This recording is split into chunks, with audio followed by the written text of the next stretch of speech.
Hello, magandang gabi sa lahat from Golden Arc po.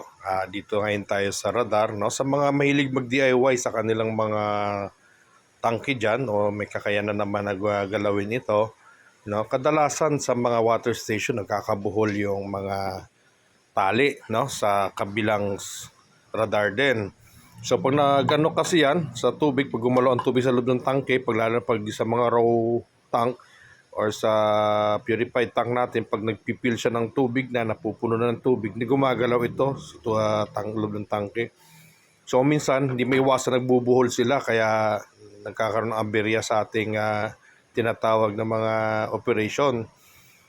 So ayaw umandar ng tangke or ayaw na magkarga. So yung mga nangyayari kasi ito, ang hawak ko po ay isang switch, no, float switch ito. So para ma-prevent natin yung pagbubuhol-buhol ng tali, pwede nyo siya lagyan ng hose, no? Yan, hose po. Yung hose na to from dulo hanggang dito po yan. So lahat po na tali dapat nakapasok po yan sa hose.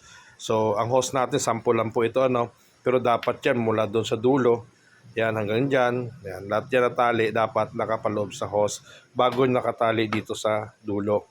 So yun, another tip po from Golden Arc sa mga mahilig dyan mag-DIY, ano?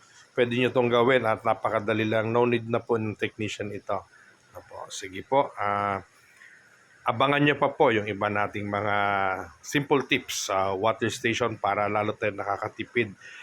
Na? Hindi tayo umaasa lagi sa mga availability ng technicians. Thank you guys.